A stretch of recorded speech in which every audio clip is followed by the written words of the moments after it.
السلام علیکم ورحمۃ اللہ وبرکاتہ. کیا حال ہے سب کا؟ الحمد للہ الحمد للہ. اللہ کا شکر ہے آپ کی شکل دکھائی سب کی ہے. الحمد للہ. تو آپ لوگوں کی پڑھائی ٹھیک جا رہی ہے؟ مشکل تو نہیں ہو رہی؟ ہو بھی تو کہیں گے کہاں، ابھی تو نہیں کہیں گے نا. لیکن کوئی بھی کام مشکل کے بغیر ہوتا نہیں. ہم جتنا مشکلات سے بھاگتے ہیں مشکلات اتنا ہی پیچھے آتی ہیں. جب مشکل آئے تو کیا سوچنا چاہیے کہ کیوں آئی ہے؟ ہاتھ کھڑا کر کے بتائیے. جی ٹیسٹ ہے، اور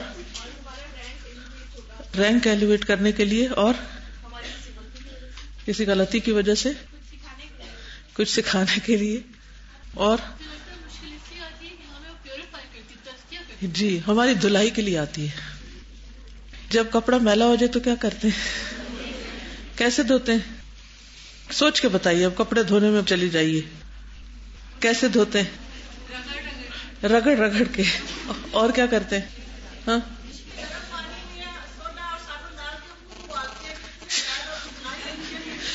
کبھی چولہے پہ چڑھا کے اس میں سرف اور سوڈا اور بہت سخت قسم کے ڈٹرجنٹ ڈال کے خوب ابالتے ہیں، کاٹتے ہیں اس کو تاکہ وہ اچھی طرح صاف ہو جائے. اور کیا کرتے ہیں؟ سب ٹائم برش سے رگڑنا پڑتا ہے. اور کیا کرتے ہیں؟ بعض اوقات کپڑے کو پتھر میں مارتے اور بعض اوقات اس کے اوپر ڈنڈے مارتے ہیں. اور ایک پانی سے نہیں، کئی پانی سے نکالتے ہیں. ٹھیک ہے نا؟ ایک دفعہ ڈالتے ہیں پھر دیکھتے نہیں ابھی میل ہے، ایک دفعہ اور ڈالو، ایک دفعہ اور ڈالو. بالکل. آزمائش ہمیں توڑنے کے لیے، ختم کرنے کے لیے، کوئی ریونج لینے کے لیے نہیں آتی، بلکہ ہمیں صاف کرنے کے لیے آتی. اور یہ صفائی تو بہت ضروری ہے، اس کے بغیر ہم سیدھے نہیں ہوتے. اسی لیے اللہ تعالیٰ فرماتا ہے نا فَعَسَىٰ أَن تَكْرَهُوا شَيْئًا وَيَجْعَلَ اللَّهُ فِيهِ خَيْرًا كَثِيرًا. خیرًا کثیرا، وہ خیر کثیر اس کے بغیر ملتی نہیں. اور جو جتنا رگڑا جاتا ہے، جتنا چمکایا جاتا ہے، وہ اتنا ہی نکھر کے بہتر انسان بنتا ہے. اگر اس کو ڈائریکشن صحیح مل جائے تو وہ ایک صحیح رخ پہ چل پڑتا ہے. اور پھر اس سے جو خیر پھوٹتی، اس سے جو چمک نکلتی، اس سے پھر دنیا روشن ہوتی. وہ انسان صرف اپنے فائدے کا نہیں رہتا بلکہ سب کو فائدہ پہنچانے والا بن جاتا ہے. لیکن ہم میں سے ہر شخص جب کوئی تکلیف آتی ہے تو عموماً یا تو مایوس ہونے لگتا ہے یا پھر اس کو صرف اپنے گناہوں کا ہی نتیجہ سمجھتا ہے. حالانکہ اللہ سبحانہ و تعالیٰ جب کسی بندے کو پسند کرتا ہے، حدیث میں آتا ہے جب کسی بندے کو پسند کرتا ہے، جب کسی بندے سے محبت کرتا ہے تو اس کو آزمائش میں ڈال دیتا ہے. ہم اس محبت کو کیوں نہیں محسوس کرتے کہ اللہ نے میرے ساتھ خیر کا ارادہ کر لیا ہے اور اس میں میرے لیے بھلائی ہی بھلائی ہے. میرے نفس کے لیے ناگوار ہوتا ہے، میرا دل نہیں اس کو لینا چاہتا کیونکہ میری خواہشات کچھ اور ہوتی ہیں، میں کچھ اور چاہتا ہوں، میں اس میں اپنے لیے بھلائی چاہتا ہوں. تو جو میں اپنے لیے چاہتا ہوں وہ کم علمی پر مبنی ہوتا ہے، شارٹ سائٹڈنس ہوتی ہے. ہم وہ کچھ نہیں دیکھتے جو اللہ سبحانہ وتعالی ہمارے لیے دیکھتا ہے. اور وہ حدیث بھی آپ کو یاد ہوگی کہ جب کسی بندے کا ایک اعلیٰ مقام اللہ تعالیٰ نے رکھا ہوتا ہے اور وہ اپنے عمل کی وجہ سے وہاں تک نہیں پہنچ سکتا تو اللہ سبحانہ وتعالیٰ اس کو تکلیف میں ڈال دیتے ہیں، مشکل میں ڈال دیتے ہیں. پھر وہ اس پر صبر کرتا ہے اور اس مقام تک پہنچ جاتا ہے. تو مومن کے تو ہر معاملے میں ہی خیر ہے. نعمت پہنچے تو شکر ادا کرتا ہے اور وہ اس کے لیے اچھا ہے، تکلیف پہنچے تو صبر کرتا ہے اور وہ اس کے لیے اچھا ہے. تو آج میں آپ کو ایک حدیث سنانے کے لیے آئی ہوں. راہ چلتے جانا میں نے کہیں اور تھا لیکن میں نے اسلام آباد کا روٹ لے لیا کہ آپ سب سے ملاقات ہو جائے. تو انشاءاللہ ایک حدیث شیئر کروں گی آپ لوگوں کے ساتھ. نحمده ونصلي على رسوله الكريم اما بعد فاعوذ بالله من الشيطان الرجيم بسم الله الرحمن الرحيم رب اشرح لي صدري ويسر لي امري واحلل عقدة من لساني يفقهوا قولي. عبداللہ بن مسعود سے روایت ہے کہ رسول اللہ صلی اللہ علیہ وسلم نے فرمایا جس نے 4 کام کیے اس کو 4 چیزیں عطا کی جاتی ہیں.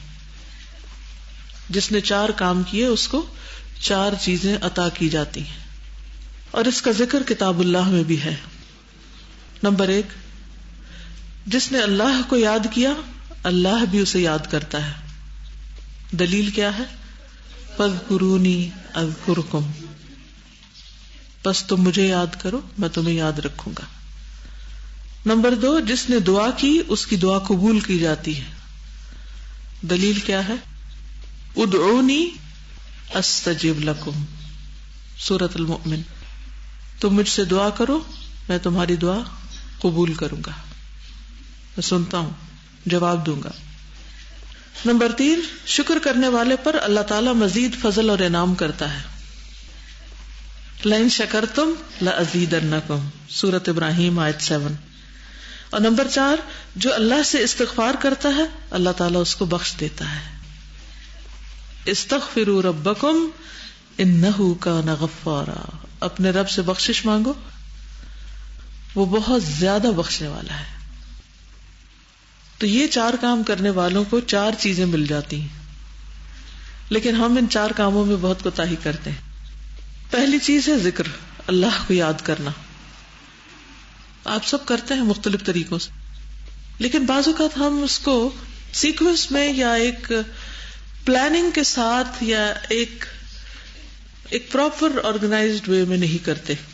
کبھی کچھ پڑھ لیا کبھی کچھ پڑھ لیا، یہ بھی ٹھیک ہے، جو دل میں آئے پڑھیں، جو دل میں آئے جیسے بھی یاد کریں، لیکن اس کی ایک پلاننگ بھی کریں کہ کیا کیا مجھے کرنا ہے. تو یہاں آج کی اس ملاقات کا مقصد کیا ہے کہ ہم اس کی کچھ پلاننگ کریں. سب سے پہلے تو میں آپ ہی سے پوچھوں گی کہ ذکر کی قسمیں کتنی ہیں، کیسے کیسے یاد کیا جا سکتا ہے. نمبر 1، دل میں، دل ہی دل میں، یعنی دل اللہ تعالی کی طرف لگا رہے، دھیان ادھر رہے.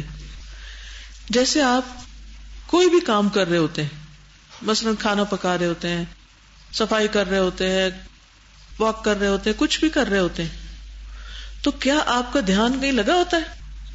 کہاں لگا ہوتا ہے؟ کسی نہ کسی چیز میں. اور سب سے زیادہ جو چیز ہمیں بودر کر رہی ہوتی ہے ہمارا اس طرف دھیان لگا ہوا ہوتا ہے نا. کبھی کوئی پریشانی ہوتی ہے، کبھی کوئی کسی کی بات ہمیں ہرٹ کی ہوئی ہوتی، کبھی کوئی مشکل ہوتی، کبھی کہیں نہ کہیں دھیان لگا رہتا ہے. تو یہ دھیان اللہ کی طرف لگا لیں، ٹھیک ہے؟ تو اللہ سبحانہ و تعالیٰ بھی آپ کی طرف متوجہ ہو جائیں گے. آپ توجہ کریں وہ بھی توجہ کریں گے، اور اگر آپ منہ موڑ لیں گے تو وہ بھی، ان کو تو ضرورت نہیں ہے آپ کی. تو دل ہی دل میں اللہ کو یاد کرنا، دھیان لگے رہنا، نماز میں بھی اور نماز کے باہر. لیکن ہمارا حال کیا ہے، ہمارے ذکر کا حال کیا ہے کہ نماز میں بھی دھیان نماز کے باہر ہوتا ہے، کہیں اور ہوتا ہے. تو پھر ہم اپنے آپ کو کیسے ذاکرین میں شامل کر سکتے ہیں؟ تو سب سے پہلی چیز یہ کہ دھیان وہاں لگ جائے. اس بارے میں کچھ کہنا چاہیں گے؟ دھیان کیسے لگ سکتا ہے؟ کسی بھی چیز کی طرف دھیان کیسے لگتا ہے؟ اب اس کو عام مثالوں سے سمجھیے. جب اس کی پرائرٹی دوسری چیزوں پر زیادہ ہو جاتی ہے، اور کانشیس ایفرٹ کے ساتھ، اور مسلسل سوچتے ہیں. کیوں سوچتے ہیں؟ یہ کیسے ہوتا ہے کہ ہم کسی چیز کے بارے میں مسلسل سوچنے لگتے ہیں؟ یہ ہوتا کیسے؟ جی، جس چیز کے ساتھ فائدہ اور نقصان ایسوسیٹ کر لیتے ہیں اس چیز کی طرف ہمارا دھیان زیادہ لگ جاتا ہے. اور یس، جی ہاں، یعنی تعلق جب ہوتا ہے نا ہمارا کسی کے ساتھ تو دھیان ہوتا ہے. جس کے ساتھ آپ کا تعلق ہی نہیں تو آپ کا دھیان بھی ادھر نہیں لگے گا. کوئی آپ کو بتاتا بھی رہے تو آپ ہوں کر دیں گے، دھیان نہیں لگے گا. یس، جن چیزوں کو ہم امپورٹنس دیتے ہیں زندگی میں ان کی طرف دھیان لگتا ہے ہمارا. They are very important to us. پھر ہماری پرائرٹی پہ ہوتی ہیں وہ چیزیں، تو ادھر ہمارا دھیان لگا رہتا ہے.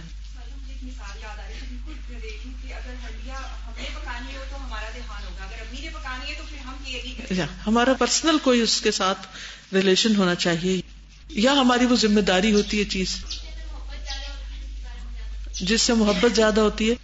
کسی کو کہنے کی نہیں ضرورت پڑتی، ادھر دھیان خود ہی لگ جاتا ہے.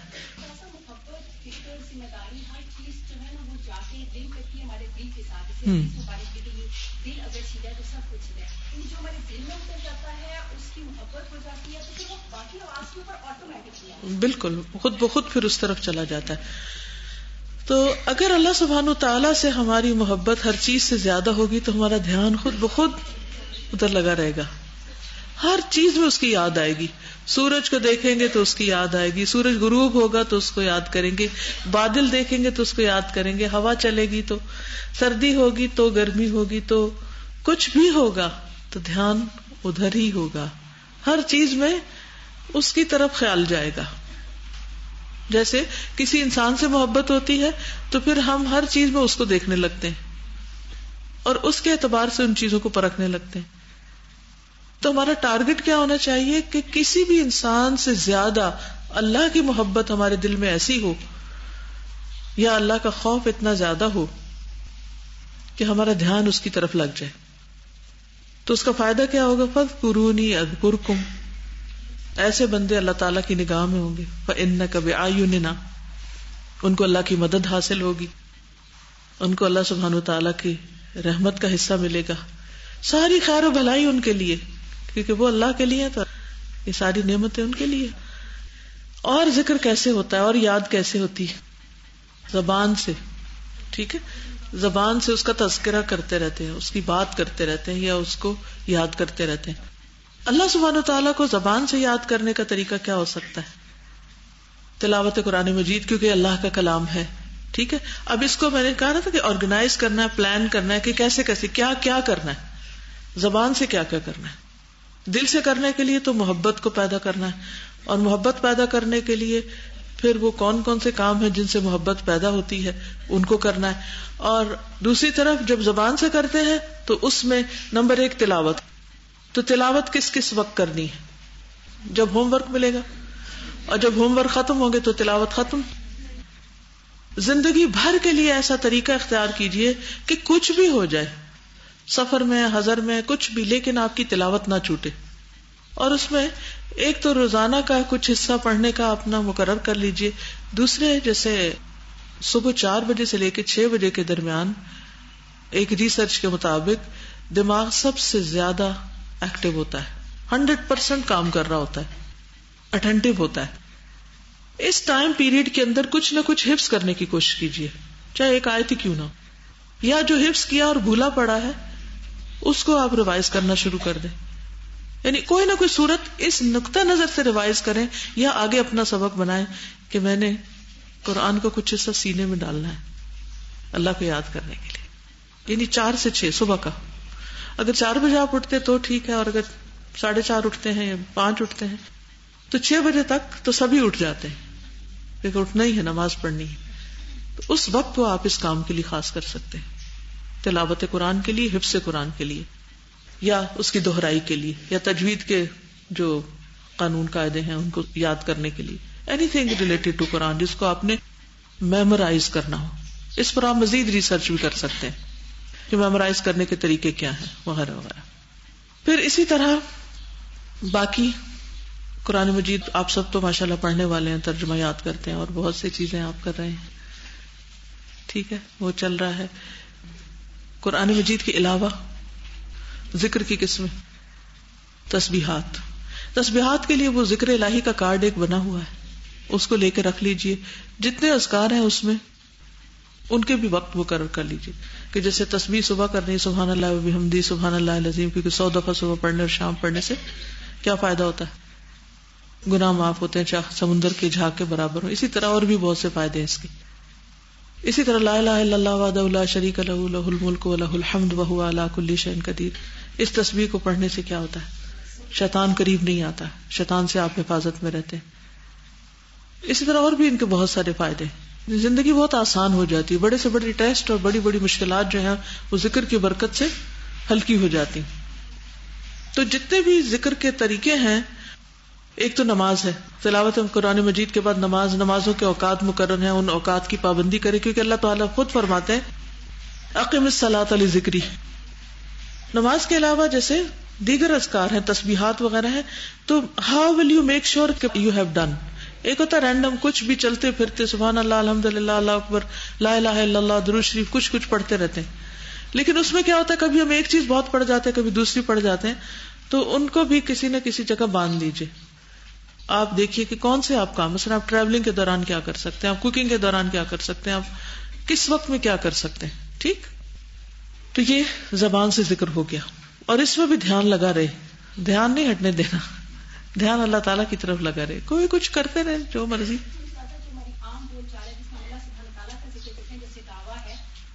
جی تذکرہ جس کو کہتے ہیں نا, تذکرہ, آپ دوسروں سے تذکرہ کریں. آپ انفارمل وے میں تذکرہ کریں, آپ فارمل وے میں تذکرہ کریں, تذکیر کریں, درس دیں, کچھ بھی کریں, تعلیم دیں, یہ سارا پھر زبانی ذکر ہو جاتا ہے. ٹھیک ہے نا. اور کیا ہو سکتا ہے اس میں؟ جی ذکر میں صبح شام کی دعائیں, سونے جاگنے کی دعائیں پڑھ رہے ہیں, مزہ آ رہا ہے پڑھ کے, الحمدللہ. اس کو بھی آپ دیکھیں آرگنائز کیا ہے نا, ایک کتاب کی شکل میں لائے ہیں. وہ کتاب ڈارک بلو کلر کی ہے, کہیں بھی پڑھی ہو نظر آ جاتی ہے, اور پھر یاد دلاتی رہتی کہ میں ہوں, مجھے بھولنا نہیں, سونے سے پہلے بھولنا نہیں. تو اس سے کیا ہوا ہے کہ وہ سارے اکٹھے کر کے ایک جگہ سرہانے پڑے ہوئے ہیں, تب یاد آ جاتے ہیں. اور اگر نہیں پڑھے تھے تو بڑی بڑی کتابوں میں رکھے ہوئے تھے, لکھے ہوئے تھے, تو ہم اسے کر تو نہیں سکے نا, کر نہیں پاتے پھر. تو اس لیے ان ساری چیزوں کو آرگنائز کرنا بہت ضروری ہے. اب اگر یہ کتاب آپ کے سرہانے نہیں پڑھی نا, آپ پڑھ نہیں سکتے پھر, تو اس کو سرہانے رکھنا ضروری. یہ ہے میرا مقصد آرگنائز کرنے کا. جی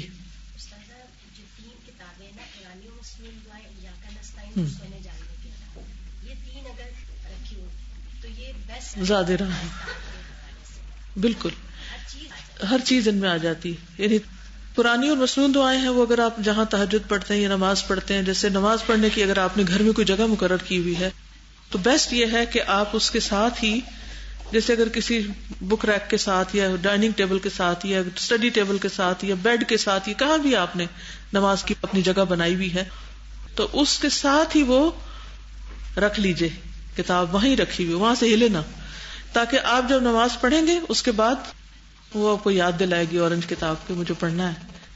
تو وہ پھر آپ کھول لیں, اس میں نشانی رکھی ہوئی, نشانی کے بغیر بھی نہیں, ایک چھوٹا سا ٹکڑا کاغذ کا ڈال کے نشانی ڈال دیں.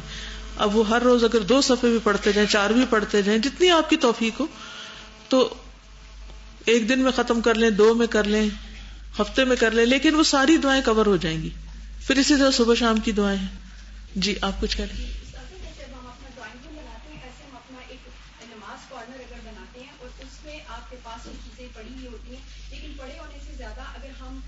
چارٹ پیپر یا کوئی ایسا سافٹ بورڈ ٹائپ کی چیز لگا لیں, اور یہی بکس آسان کہیں تو یہ 2 بکس لے لیں, ان کو کھول لیں, تو ان کے فرنٹ بیک جو ہے وہ سارے آپ اپنے سامنے لگا لیں, تو آتے جاتے کوئی دعویٰ بھی سائلنٹ بھی ہوتی رہتی ہے, خود آپ کو بھی یاد رہتا ہے. اور بھی کوئی گھر میں آتا ہے تو وہ بھی آ کے پڑھنے لگتا ہے کہ یہ کیا لکھا ہوا ہے, یہ کیوں پڑھتے ہیں, کیونکہ ہر بندہ آپ سے پریشانی کا ذکر تو ضرور کرے گا کہ میرا یہ مسئلہ, مجھے کوئی وظیفہ بتا دے.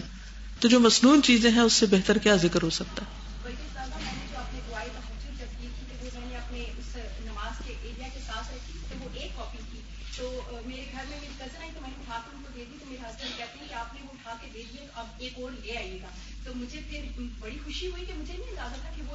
پڑھ رہے ہیں, بالکل خاموش تبلیغ بھی ہے نا. ٹھیک ہے جی. آپ قرآنی اور مسنون دعاؤں کی ایپ بھی بن گئی ہے الحمدللہ. ایاک نستعین کی تو بنی ہوئی تھی, اور قرآنی اور مسنون کی بنی ہوئی ہے, اور اس کے علاوہ ایک اور ایپ بھی بنی ہوئی ہے, اس کا پتہ ہے آپ کو؟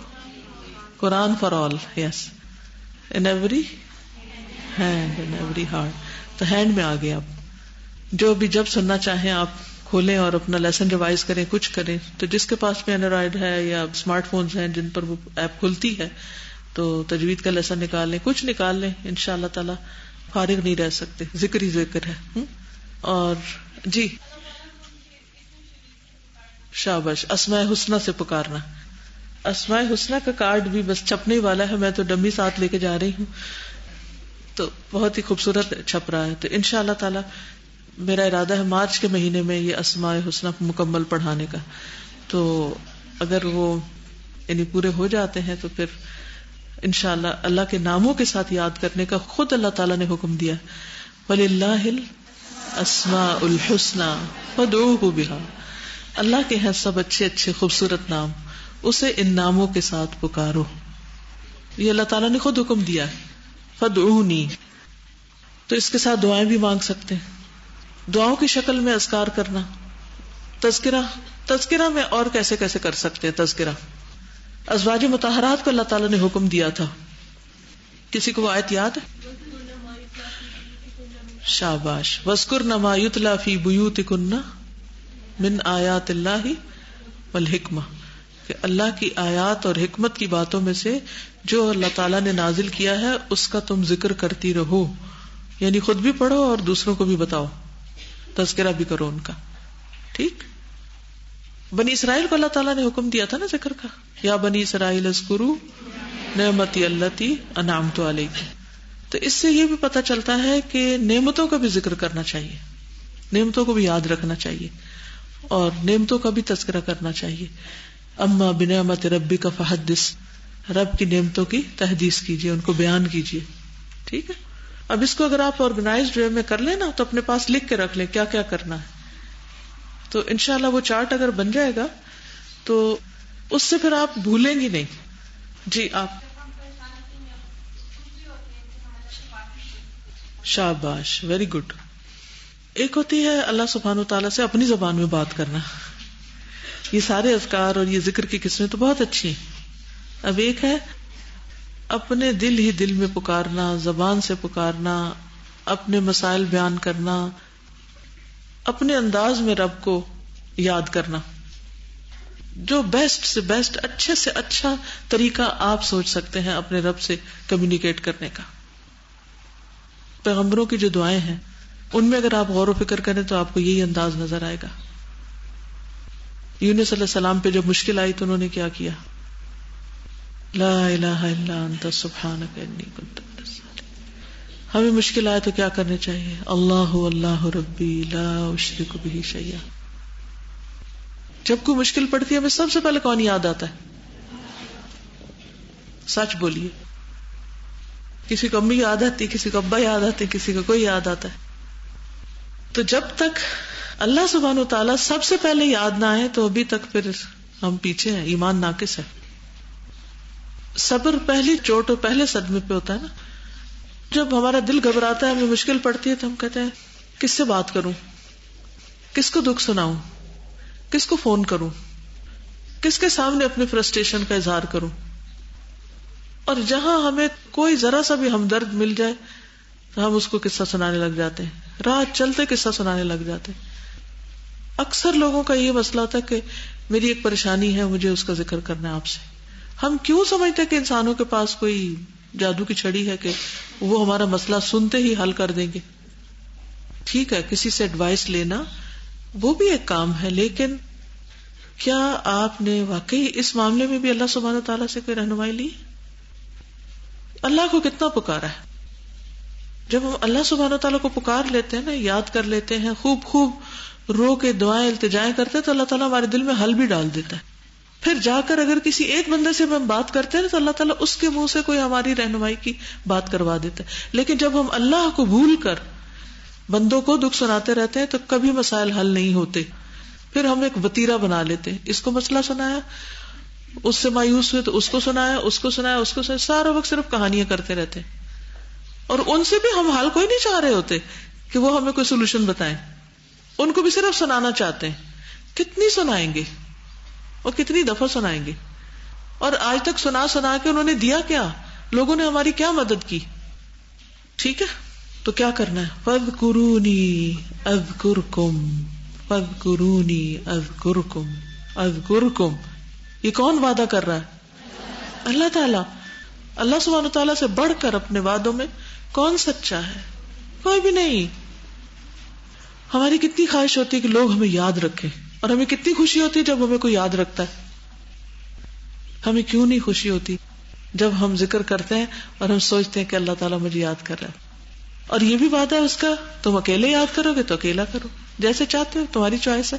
سب کے بیچ میں یاد کرو گے تو میں اس سے بہتر مجلس میں تمہارا ذکر کروں گا. تو اس سے زیادہ خوش ہونے کی کوئی بات ہے؟ اور لوگوں سے ہم ناراض کیوں ہوتے ہیں اکثر؟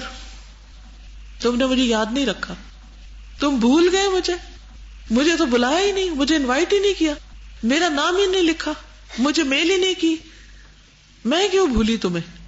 اس پر ناراض رہتے ہیں لوگوں سے، کیونکہ بندوں سے ہی سب کچھ چاہتے ہیں. اور بندے ہیں محتاج، فقیر، وہ ہمیں صرف مایوس کر سکتے. جس کو یہ یقین ہو جائے کہ فاذکرونی اذکرکم، اس کا پیٹ بھر جاتا ہے. جب پیٹ بھر جاتا ہے تو پھر کچھ اور نہیں چاہیے ہوتا. کیا خیال ہے ہمارے یقین میں آخر کیوں کمی ہے؟ کیوں کمی؟ کیا مسئلہ ہے ہمیں؟ اور پھر بھول جاتے ہیں. ایک دفعہ ایمان تازہ ہوتا ہے، پکا کرتے ہیں، پھر سوچتے ہیں اب تو ایسا ہی کریں گے، پھر پھسل جاتے، پھر گر پڑتے، پھر وہیں آ کھڑے ہوتے. کیوں ایسے ہو جاتا ہے؟ اکیلے میں پکار پکار کے کہا کرے جب کوئی تکلیف ہو، اللہ تو ہے نا، تو سن رہا ہے نا، سن رہا ہے نا، تو سن رہا ہے، میرا یقین ہے تو سن رہا ہے، کیونکہ تو سنتا ہے، تو دیکھ رہا ہے، اور تو قدرت بھی رکھتا ہے، سب کچھ تیرے اختیار میں، تو ساری طاقت والا ہے. لم اکن بدعائک رب شقیہ، سب کچھ ہو سکتا ہے. تیرے لیے کچھ مشکل نہیں. لوگوں کے لیے ضرور مشکل ہے، تیرے لیے نہیں مشکل. پھر آپ دیکھیے کیسے حالات سنورتے ہیں، کیسی چیزیں آسان ہوتی ہیں. تو فاذکرونی اذکرکم. پھر ہے جس نے دعا کی اس کی دعا قبول کی جاتی. تو دعا کرنے میں بھی ہمیں کیا کرنا چاہیے؟ کیسے دعا مانگنی چاہیے؟ قبولیت کے یقین کے ساتھ دعا مانگنی چاہیے. اچھا ہمیں کیوں ایسا لگتا ہے میری نہیں سنی جائے گی؟ ہر دعا پہ شیطان بہکاتا ہے، کوئی نہیں سنی جا رہی، مانگ لو جتنی مرضی مانگنی، کوئی فائدہ نہیں ہے. جی، غافل دل سے، بے یقینی کے ساتھ، بد دلی کے ساتھ، اور کبھی تو یہی سمجھ نہیں آتی کیا مانگے. مسائل کا انبار الگ ہے اور یہ پتہ نہیں کیا مانگے، خود کو خود ہی نہیں جان سکتے. جی، جب دعاؤں کا مطلب نہیں آتا تو بھی ہم ایسے ہی پڑھ رہے ہوتے ہیں، ورنہ تو پڑھتے پڑھتے رک جائیں، سوچنے لگ جائیں، غور کرنے لگے اور دل سے مانگے. چلے اس وقت آپ کوئی اچھی سی دعا مانگے اپنے لیے اور دوسروں کے لیے، ابھی مانگے، دیر کیوں کریں. امام ابن تیمیہ سجدوں میں کثرت سے پڑھتے تھے ربی اعنی علی ذکرک و شکرک و حسن عبادتک، کیونکہ جس کو توفیق ہو جائے گی ذکر کی، شکر کی، وہ تو مالا مال ہے، اور اچھی عبادت کی. دعا کے لیے کوئی ضروری ہے کہ خاص موقع ہو، خاص جگہ ہو، جب جہاں جیسے دل چاہے مانگتے چلے جائیں. اور خاص طور پر تہجد کے وقت کی دعاؤں کے بارے میں کیا آتا ہے؟ اللہ تعالیٰ کیا فرماتے ہیں؟ ہے کوئی جو مجھے پکارے تو میں اس کی پکار سنوں، ہے کوئی جو مجھ سے سوال کرے تو میں اس کو عطا کروں، ہے کوئی جو مجھ سے بخشش مانگے تو میں اس کو بخش دوں. اللہ تعالیٰ خود آپ کو دعوت دیتے ہیں. پھر اذان کے بعد آسمان کے دروازے کھل جاتے ہیں، دعاؤں کی قبولیت کا وقت ہے. اس کا یہ مطلب نہیں کہ صرف انہی اوقات میں قبول ہوتا اور باقی نہیں، باقی اوقات میں بھی ہوتی. اب معلوم نہیں آپ میں سے جس نے جو کچھ مانگا ہے وہ کس کس رنگ میں قبول ہو گیا ہو، کیونکہ یقین کے ساتھ مانگنا تھا اصل میں. تو تیسری چیز، شکر کرنے والے پر اللہ مزید فضل اور انعام کرتا ہے. کس چیز کا شکر ادا کرے؟ اللہ کی نعمتیں تو بے شمار ہیں. وما بکم من نعمت فمن اللہ، جو نعمت ہے اللہ کی طرف سے، سب نعمتوں کا، لیکن کوئی ایک خاص نعمت اس وقت یاد کرے اور اس پر شکر کرے. ایمان کی نعمت، اور قرآن کی نعمت، اور صحت اور عافیت. وَإِن تَعُدُّوا نِعْمَتَ اللَّهِ لَا تُحْصُوهَا. لیکن ہم بھی سوچ سوچ کے بول رہے ہیں، اچھا کوئی ہے نعمت ہمارے پاس، ذرا اس کا ہم ذکر تو کریں. کچھ لوگ ہیں تو ہاتھ بھی نہیں کھڑا کرنے کی زحمت کی، لگتا ہے ان کے پاس کوئی نعمت ہی نہیں ہے. حقیقت یہ ہے کہ ہم نعمتوں کے اظہار میں، اقرار میں بھی کنجوس ہیں. پریکٹس نہیں ہے.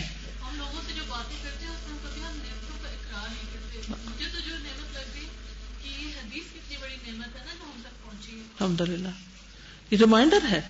تو اس میں سے کوئی بات نہیں ہوگی، لیکن ہمارے عمل میں نہیں آ رہی نا ضرورت اس چیز کی. حدیث کے فون میں سنتے ہیں، اس کا ایک افیکٹ ہی اور. بالکل یہ جو اللہ نے ہمیں پیسہ بھی دیا ہوا ہے یہ بھی بہت بڑی نعمت ہے. بالکل اس کے بغیر الحمدللہ. بالکل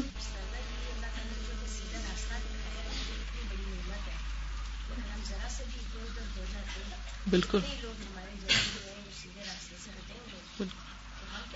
بالکل. اور اللہ تعالیٰ ہمیں مزید اس پر چلنے کے مواقع عطا کر رہا ہے، سپورٹ دے رہا ہے.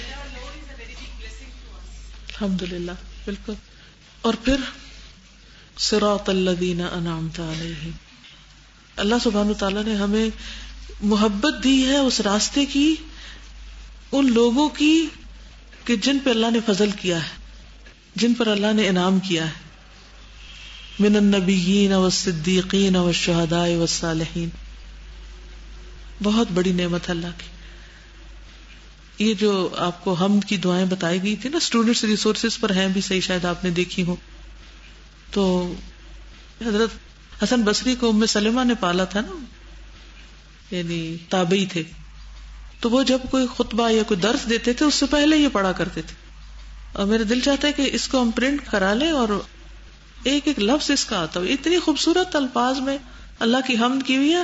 ہمیں حمد نہیں کرنی آتی، ہمیں اس میں ایک ایک نعمت کا ذکر ہے، اس میں وہ نعمت کا ذکر کرتے پھر حمد کہتے، پھر نعمت کا ذکر کرتے پھر حمد کرتے، اور آن اینڈ آن، نعمت کے بعد نعمت، اور ایسی ایسی نعمتیں جس کے بارے میں ہمارا کبھی دھیان بھی نہیں گیا.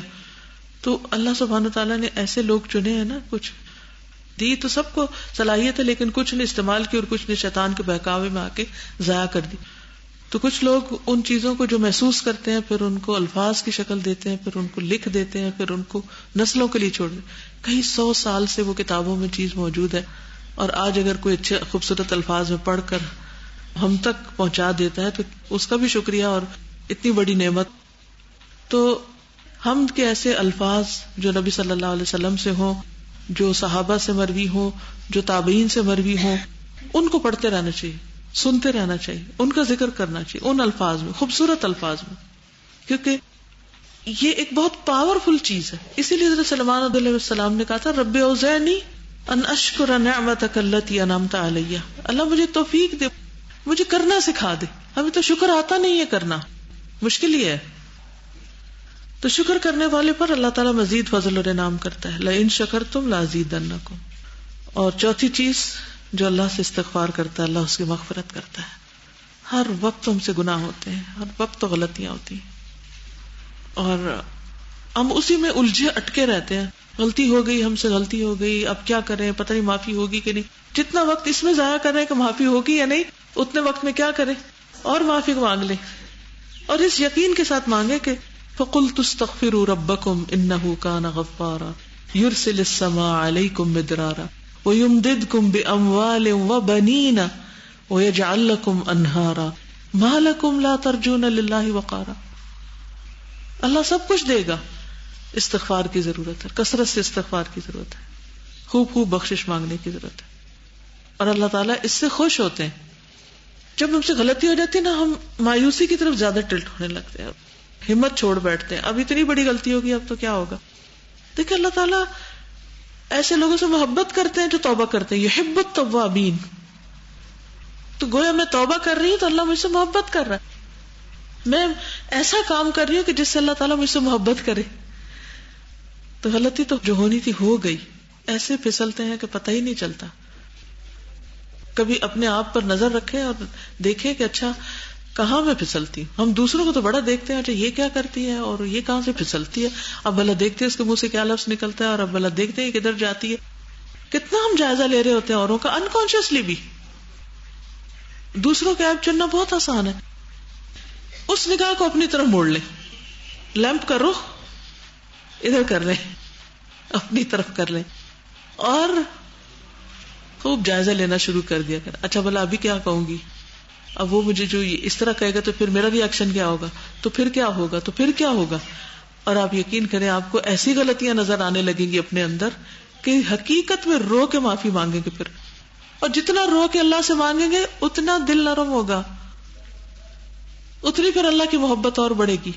کیونکہ اللہ تعالیٰ اب آپ سے محبت کر رہا ہے اس کیفیت میں. جب آپ کرب سے تڑپ رہے ہیں اور کہہ رہے ہیں اللہ میں گناہ گار ہوں تو مجھے معاف کر دے، تو جب کوئی نعمت دور جانے لگے، جب کوئی نعمت چھننے لگے تو فوراً استغفار شروع کرے. کوئی کام رکنے لگے تو استغفار کرے، کسی چیز کی ضرورت پڑ جائے تو استغفار کرے. اللہ تعالیٰ ایسے ایسے راستے کھولے گا، ایسے ایسے دروازے کھولے گا کہ آپ حیران ہو جائیں گے کہ میں نے تو کبھی سوچا بھی نہ تھا اتنی نعمتوں کا جو اللہ نے مجھ پر کر دی. اس لیے کثرت سے استغفار، یعنی جسے کہتے ہیں نا کہ ہر وقت کوئی دوا جیب میں لے کے پھرنا، کچھ مشکل ہے فوراً استغفار، فوراً استغفار. امام ابن تیمیہ ایک ایک آیت کے لیے 100 تفاسیر دیکھا کرتے تھے، پھر کسی ویران مسجد میں نکل جاتے، یعنی ایسے علاقے میں جہاں مسجد آباد نہ ہوتی، مسافر جیسے ہوتے ہیں، کبھی آیا کوئی پڑ گیا، آبادیوں سے دور جو مسجدیں ہوتی، وہاں پر اپنے منہ کو مٹی لگاتے، اللہ کے آگے روتے، عاجزی کرتے، کثرت سے استغفار پڑھتے کہ اللہ مجھے علم دے، اے آدم کو سکھانے والے مجھے بھی سکھا دے، اے ابراہیم کو سکھانے والے مجھے بھی سکھا دے، اے سلیمان کو فہم دینے والے مجھے بھی فہم دے دے. اور جب انہیں کوئی بات سمجھ میں نہ آتی تو وہ استغفار شروع کر دیتے کہ اللہ تعالیٰ شرح صدر کر دے. اگر دل میں ایک رکاوٹ محسوس ہو رہی ہے نا، ایک گلٹ یا ایک ایمپٹینس، یا ایسا کہ جیسے کچھ کیا نہیں، یا لگتا ہے کچھ وقت ضائع ہو گیا، یا کچھ میں نے غلط کر دیا. سم ٹائم تو ہمیں غلطی نظر آ رہی ہوتی اور سم ٹائم ہمیں غلطی نظر نہیں آ رہی ہوتی. استغفار شروع کر دیں، اللہ تعالیٰ آپ کا دل روشن کر دے گا، دھلائی کر دے گا، صفائی کر دے گا. اس سے پہلے کہ اس غلطی کی وجہ سے کوئی شامت آئے اور کوئی نیکی کی توفیق چلے یا کوئی موقع نیکی کا ہاتھ سے جائے، پہلے استغفار شروع کر دیں.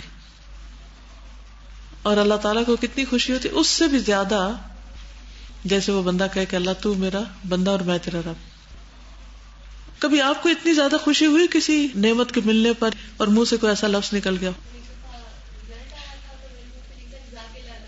یس، ایک تو میرے منہ سے نکلا اللہ میرا شکر، یہ کہنے کی بجائے اللہ تیرا شکر، میں نے اتنی میں ایکسائٹیڈ ہوئی تھی اللہ میرا شکر.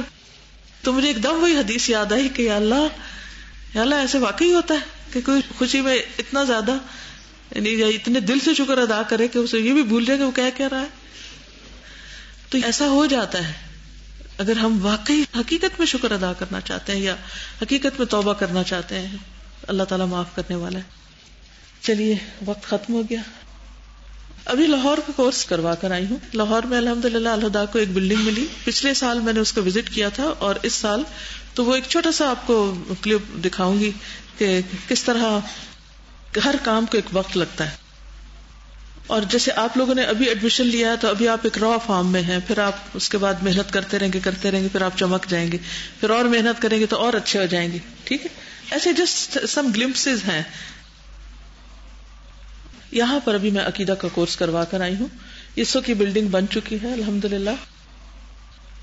یہ ہم 2013 میں گئے تھے، یہ اسی قسم کا موسم، تو پیچھے ساری دھند نظر آ رہی.